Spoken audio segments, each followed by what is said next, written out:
그리고 저는 이제 한덕수와 김문수의 단일화 과정에서 다시 본 사람이 있는데 김문수를 다시 보긴 했습니다. 전 이분 역시도 만만치 않은 사람이다. 그러니까요. 여기까지 온 이유가 있는 사람이 생각을 했는데 유설희 기자, 김문수 후보 기자들한테 어떤 사람으로 알려져 있습니까? 김문수 후보, 이제, 올해 지근거리에서 지켜본 정치인들은 선비라고 표현을 많이 해요. 선비. 그러니까 이제 상투를 자르지 않고 단발령에 저항하는 그런 선비. 그러니까 약간 좀 유연성이 없는 그런 선비인 거죠. 네, 꼿꼿한 스타일. 네. 그래서 아마 많은 사람들이 김문수가 어떤 사람인데 아마 절대 포기 안 할 거다라고 다들 말했었는데 그대로 됐다. 네. 네. 그러니까 정말로 저는 네. 그대로 그 말 그대로 한덕수에게 양보하라는 압력이 대단했고 심지어는 쌍권이라고 불리는 권성동, 권영세가 정말로 세게 밀어붙였음에도 불구하고 네, 네. 김문수가 물론 주변에 지지자가 있었겠지만은 끝까지 포기하지 않는 모습을 보면서 이분의 정치 이력을 좀 생각해 보겠는데 정한보 기자, 예전에 이제 이분이 정치로 활동한 부분들 어떤 점에 주목하고 계십니까? 좀 질문이 갑작스러운데. 그러니까 제가 직접 본 기억은 사실 그렇게 없는 게, 그러니까 경기지사 할 때 중간쯤에 제가 지금 이제 국민의힘인데 새누리당 당시에 출입하신 거죠? 예, 그게 김무성 대표가 한때 또 차세대 다음 이제 대권 주자로 되게 유명할 때 이제 자기 외연을 넓혀야 되니까 그 김문수 지사 이분하고 51년생 저 토끼띠 동갑내기인데 게다가 이제 이름이 저 문무 이래가지고 또 김문수의 옛날식으로 문과 예, 김무성의 무를 따서 예. 문관 무관 뭐 양반이잖아요. 그러니까 문무 합작 뭐 이렇게 이름까지 대단히 붙이고 심지어 어디 뭐 순방이라고 해야 되나 투어라고 해야 되나 중국을 이제 방문하는데 중국은 공산당이 집권당이자 뭐 이러다 보니까 그 공산당 앞에 가서 이제 김문수 지사가 강연을 하는데 뭐 반부패 뭐 무슨 관련돼서 공산당 앞에다 두고 뭐 이렇게 하는 게 반부패야라고 이제 그런 강연을 했던 게 좀 희한하면서 특이한 기억으로 남아 있습니다. 지금 중국과 굉장히 그 대척점에 서 가지고 중국을 비난하는 그의 모습을 보면은 그때는 또 중국을 교류를 했던 찾아가서 거죠. 이렇게 교육을 교류를 했다는 했던 모습이 정말로 상상이 안 가는데 그 유설이가 얘기 들어보니까 김문수 후보가 그렇게 사람을 좀 잘 못 알아본다면서요. 네, 그러니까 정치부 이제 출입해본 기자들이 이제 알고 있는 이제 안면 인식 장애 약간 좀 과하게 표현하자면 그런 얼굴을 잘 못 알아보는 정치인들이 몇몇 있는데 대표적인 사람이 이제 안철수 의원님 네. 그리고 오세훈 시장님도 잘 못 알아봐요. 네. 잘 이렇게 근데 아주 심하진 않은데 잘 못 알아보는 편이고 근데 김문수 우리 후보님이 굉장히 심하다. 그러니까 한 이제 에피소드가 하나 있는데 이제 같은 아파트인가요? 그래서 같은 동에서 한 5년 동안 인사한 주민이 있었는데 무려 5년 무려 동안 5년 동안 인사를 했는데도 못 알아보더라. 네네네. 근데 이제 이유가 있어요. 우리 김문수 이유가? 후보님이 본인이 뭐라고 설명합니까 이거? 설명하냐면 이게 고문을 내가 많이 이제 받다가 자꾸 동료들의 이름과 얼굴을 대라고 하니까 내가 동료들을 보호하기 위해서 얼굴을 잊기 위한 훈련을 했다 스스로. 특수 훈련을 특수 받았다. 훈련인지 모르겠지만 스스로 이제 훈련을 한 거죠. 해서 내가 사람들을 잘 못 알아본다. 라는 얘기가 이제 알만한 정치권 사람들은 많이 아는 얘기죠. 아니, 아니, 기억하는 노상원- 훈련은 있을 수 있어도 노상원 잊어버리는 밑으로 가야 훈련이 될 것 같아요. 정말로 신박한 물론 네. 이제 실제로 김문수 후보가 훈련했을 수도 있지만 네. 기본적으로 제가 듣기에는 좀 약간 얼토당토하는 훈련이 좀 핑계일 수도 예, 있지만. 이런 생각이 좀 네. 드는데 네. 우리 허남절 기자도 예전에 제가 사석에 들은 적이 있는데 오세훈 그 서울시장도 그렇게 사람 잘 못 알아본다면서요. 오세훈 시장 정말 못 알아보죠. 예, 정말 못 알아보는 사람이고 근데 그분은 뭐 약간 키가 커서 그런가 이렇게 잘 안 보이는 것 같기도 해요. 밑에 나는 안 보는 것 같기도 하고. 네. 아니 근데 약간 김문수 얘기하고 있었으니까 저 약간 김문수에 대한 기억이 갑자기 떠올랐는데 좀 약간 미스테리한 게 있어요. 어떤 겁니까? 아니 이 김문수 후보랑 제가 마지막에 통화한 게 2016년 말로 기억하거든요. 근데 그때 뭐였냐면 그때 그런 거였어요. 그때 이제 한창 박근혜 대통령 탄핵 국면이 조성되면서 친박이 버티고 이제 비박들이 이제 뭔가 움직임을 하는 우죽순 그런 상황이어서 이제 뭐 선배들이 항상 비박의 반응을 따기 위해서는 야 원희룡한테 전화해봐, 야 남기훈필한테 전화해봐 해서 항상 마지막에 나오는 게 김문수한테 또 전화해봐 이런 거였거든요. 그런데 진짜 미스테리한 게 2016년이잖아요. 근데 2017년부터 이분이 갑자기 목사랑 놀기 시작합니다. 자유. 저도 그때쯤 봤어요. 그게 갑자기 광장에서. 몇 개월 네. 사이에 무슨 일이 일어난 것인가? 그러니까요. 저 이거 정말 미스테리예요. 네. 저는 그분을 이제 뭐 관등 성명 이걸로만 알고 있다가 이제 어느 날 이름이 광장에서 뭐예요? 그분을 좋아하였는데 갑자기 무슨 뭐 그러니까 뭐 워딩이 되게 이상한 거예요. 물론 뭐 집회 연단에 가면 굉장히 과격한 원사가 등장하기도 하지만 뭐 예를 들면 이런 식이에요. 뭐 여러분 저기 뭐 청와대에 뭐 시뻘건 용이 살고 있습니다. 약간 뭐 이런 식인 거예요. 이게 아니 그러니까 저게 내가 지금 뭘 듣고 있는 그러니까 거지? 시뻘건 네. 용이라는 거 쉽게 속된 말로 그렇죠, 빨갱이 그렇죠. 얘기하는 거잖아요. 그러니까. 네. 그래서 참 저런 워딩을 하는 사람으로 저는 이제 기억을 하고 있는데 이제 갑자기 대통령 후보? 이거, 아니, 그러니까 예. 유경선 기자의 기억에 따르면은 결국은 전광훈을 위시한 그렇죠. 자유통일당 세력과 연대하고 있었기 때문에 네. 그 사람들의 주장이라는 것이 결국 부정선거라는 걸로 이어졌고 그리고 결국은 윤석열의 그런 그 파면 국면에서도 윤석열을 두둔하는 역할을 했기 때문에 대선 후보가 된 다음에도 윤석열과 김문수는 여전히 선을 명확하게 못 긋고 예를 들면은 김용태가 말로는 긋고 탈당했고 이제 그만 만나자고 하는데 실제로 김문수의 답이라는 것은 생각보다 후보임에도 불구하고 굉장히 약한 논조로 그쵸, 나오기 그쵸, 때문에 그쵸. 국민들이 도대체 무슨 생각인지 의심하는 거 아니겠습니까? 그러니까요. 그러니까 김용태 뭐 비상대책위원장이 정말 그 대선 전날 어제까지도 뭐 예를 들면 이거 뭐 탄핵 그 반대를 당론으로 했던 거를 이제 앞으로 철회하겠다 이제 이렇게 얘기를 하니까 뭐 그거에 따라서 당내에서도 이제 좀 노선 정리가 안 되는 그런 부분들이 있고 또 뭐 이렇게 아무리 선을 그으려고 노력을 해도 또 뭐 그 이제 광장에서는 막 윤석열 전 대통령이 뭐 김문수 후보를 꼭 지지해달라고 말씀하셨습니다. 이제 이런 것들이 나오니까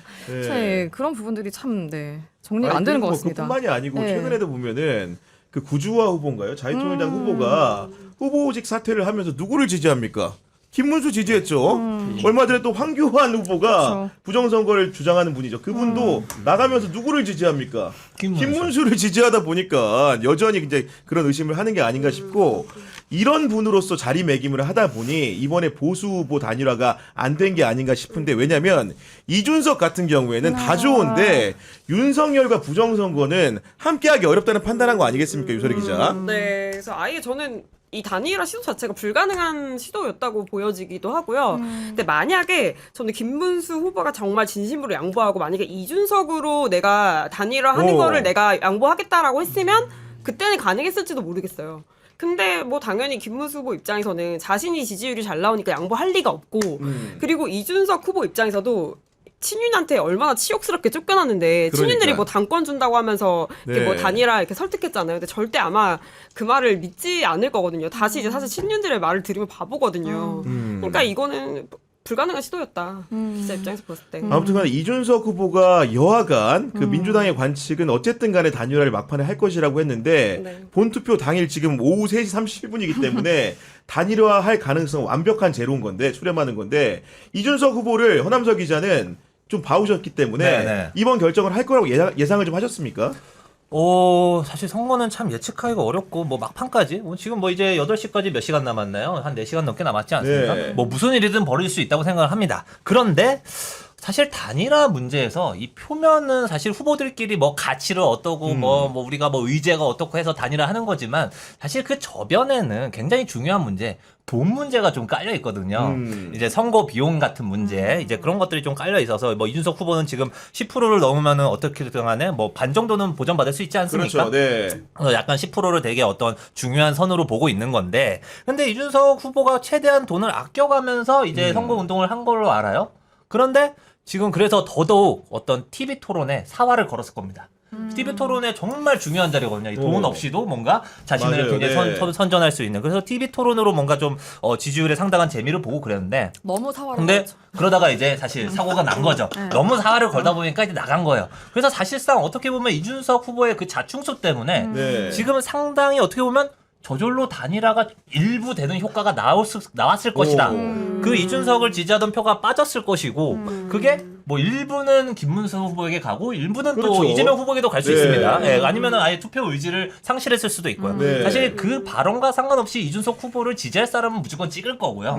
예, 그래서 이거는 어떻게 보면 약간의 단일화 효과는 이준석 후보가 이미 내줬다. 네. 이렇게 볼 수도 있을 것 같습니다. 그러니까 그 대선 후보 3차 토론에서 나왔던 이준석의 혐오 발언이라는 건 정말 충격적이었는데 네. 유설희 기자 같은 경우에도 보면서 너무나 황당했죠.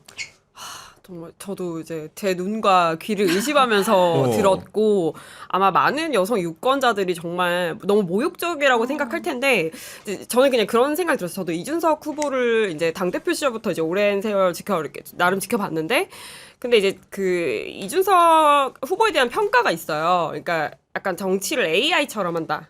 아 AI처럼 네, 한다. 머리는 똑똑한데 약간 가슴이 없다.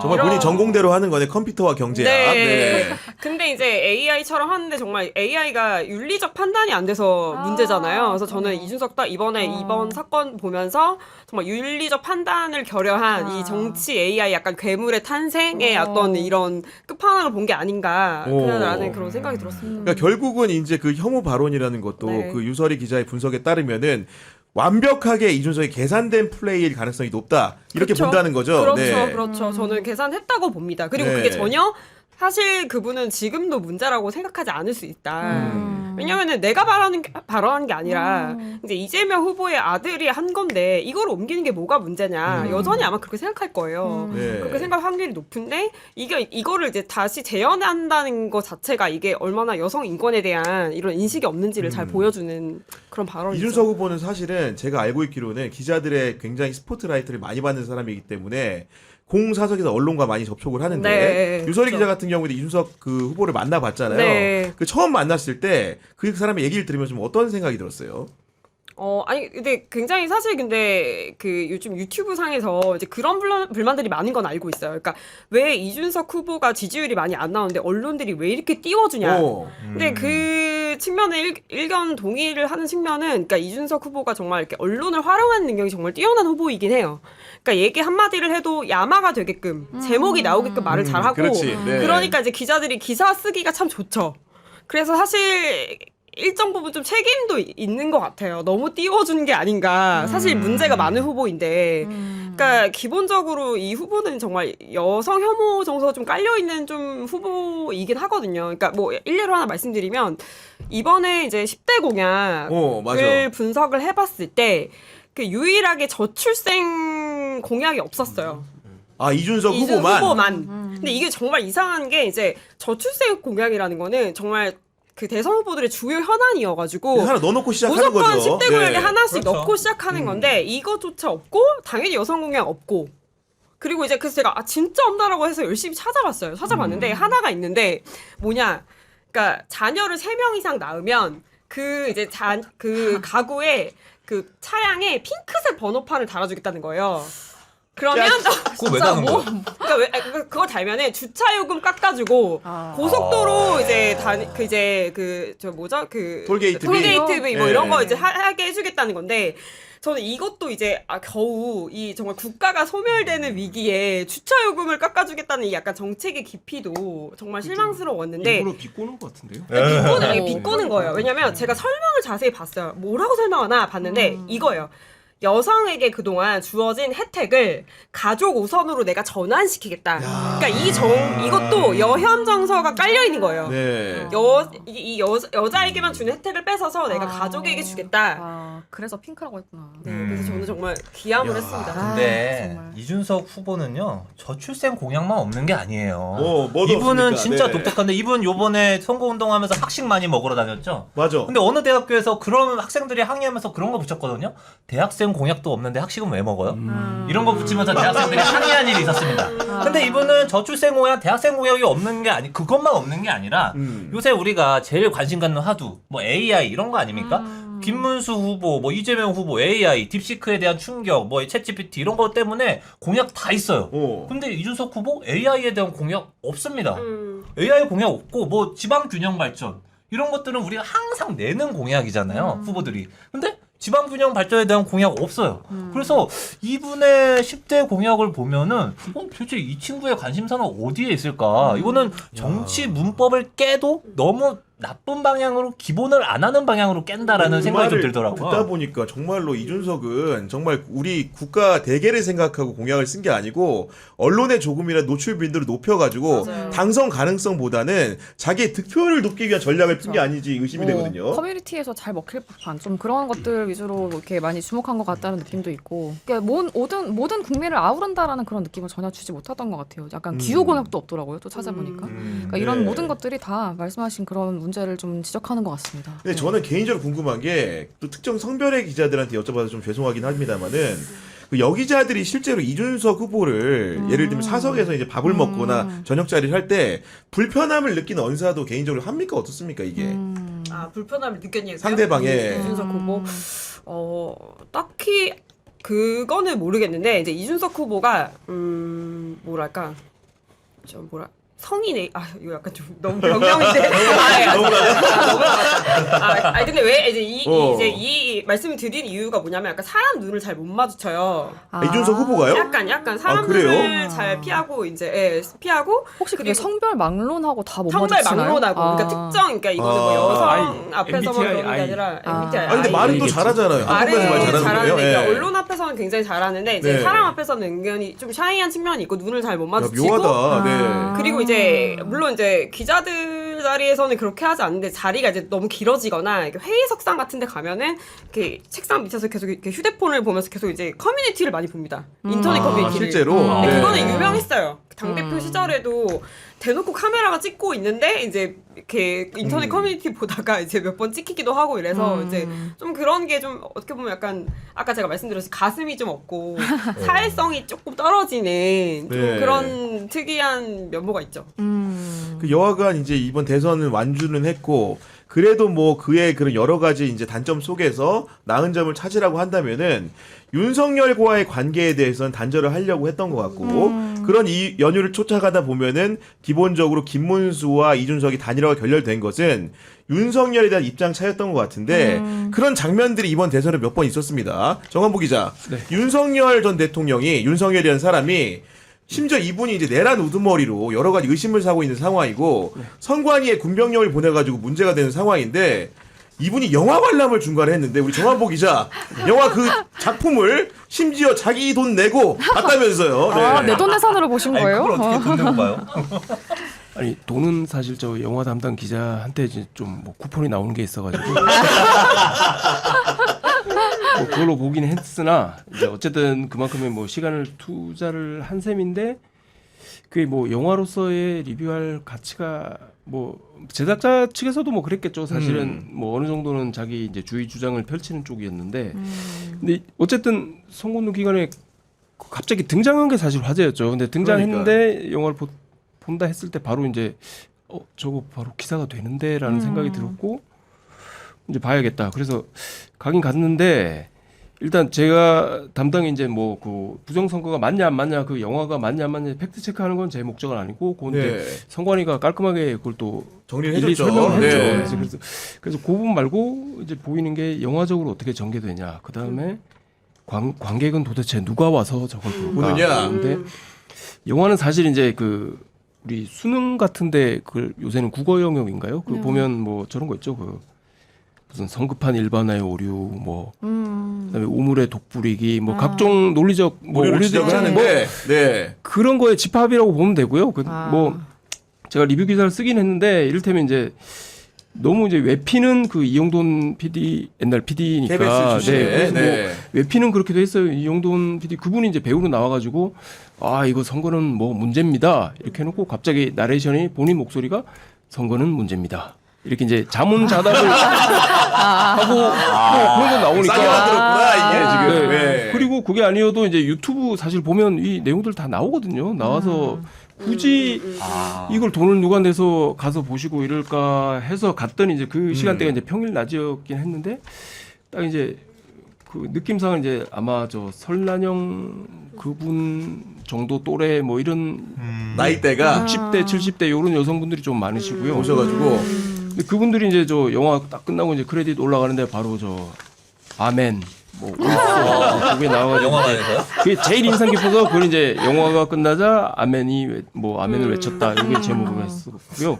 근데 사실 좀 안타까운 부분은 이제 결국은 윤석열 대통령이 거기 나감으로 해서 그분들이 귀한 시간과 돈과 뭐 그분들이 원래 이제 부정선거에 좀 그렇겠죠. 꽂혀 네. 있는 분들이지만 사실 어쨌든 불필요한 그 시간과 에너지와 돈을 낭비한 것 같고 그런 걸 이제 희생자나 희생양을 삼는데 이제 윤석열 대통령 그다음에 뭐 전환길 강사 근데 이런 분들이 정말 신기한 게 그 제목이 부정선거 신의 작품인가 아니에요? 작품인가? 네, 근데 맞습니다. 이제 신의 작품이라는 거는 이제 어떻게 보면은 부정선거를 누가 만들었냐 이런 의문인데 또 그걸 본 관객들이 아멘한다니까 그 영화가 이제 신의 작품인데 어떤 상황인 건지. 예. 그렇죠. 시작할 때부터 아예 첫 화면이 제가 이제 메모를 엄청 그거는 또 쓰면 이제 항의받을 게 뻔하기 때문에 그 부정선거론자들이 그래서 메모를 엄청나게 했는데 딱 시작할 때 그 마태복음 10장 26절 12절로 딱 그걸 다 띄우고 뭐 고뇌 뭐 하여튼 힘들어도 참아라 뭐 이런 내용이 쭉 들어가고 끝날 때 아멘 들리고